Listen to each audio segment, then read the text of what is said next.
today's video, we have to make macaroni, Arabic macaroni. So I have these ingredients: Misri macaroni. I have also ground meat, 1/4 kilo, 3 pieces of mushroom, and cubes white onion. I'm using white onion. You can use also red onion. So I have these spices: bizarre, black pepper, and turmeric powder. I have salt. Also, I have tomato paste and tomato puree. So I have also water for boiling, salt, and oil. So I put now oil. Let's start to make our sauce. So guys, I open now the fire for water, and also here the frying pan for meat for our sauce. So I put oil. I'm using vegetable ghee.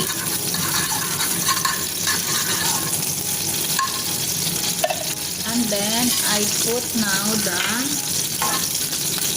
onion.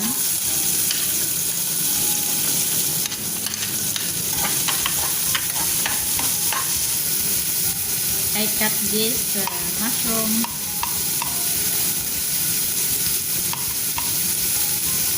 Like that.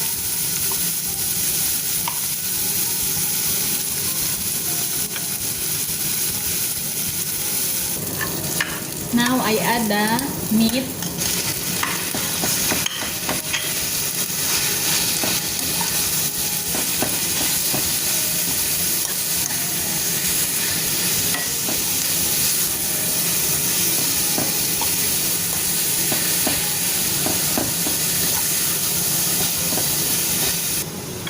I add also the mushroom. Then I put salt, 1 teaspoon salt, and all the spices.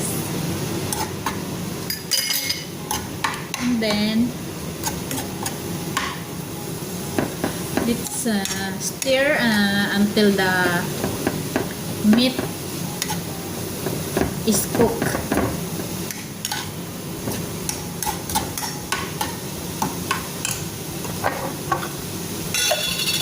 Now I put the tomato paste.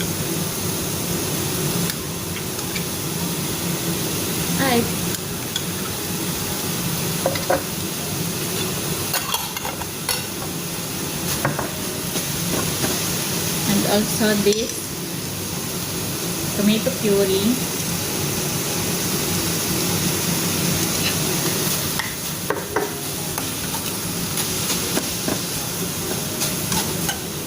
And 1 cup of water.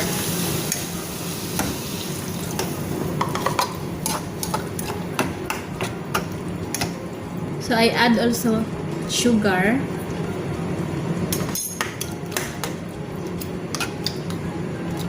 Then put cover and cook for 15 minutes in a low fire heat. So put down your fire so the sauce will not come finished. Okay, cover. So now let's check our water. It's already boiling. We have to put now the macaroni.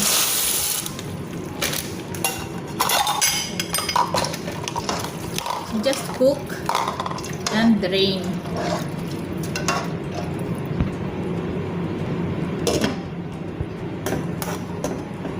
So let's check our sauce.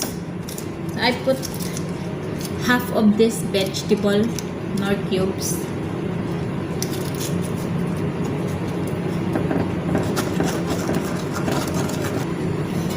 And then guys, I add kimbal, tomato ketchup.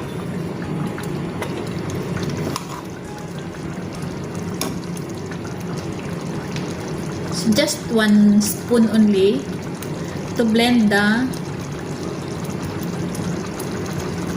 tomato paste, because the tomato paste is too much sour.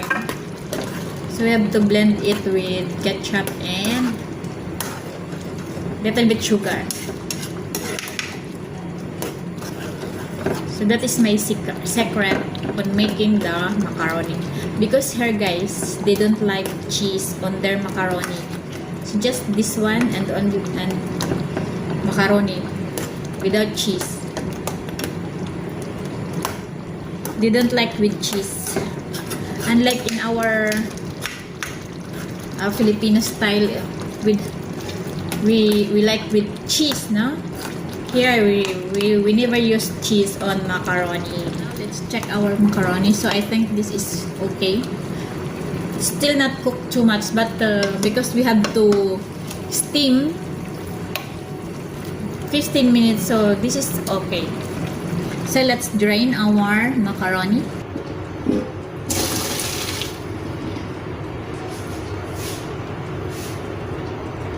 Now let's put back our macaroni here, and we have to put the sauce inside.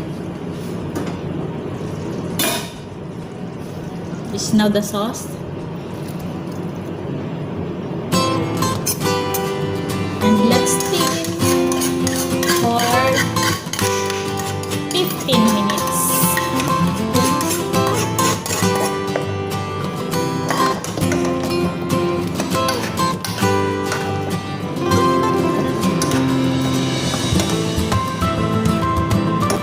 Put cover and steam for 15 minutes.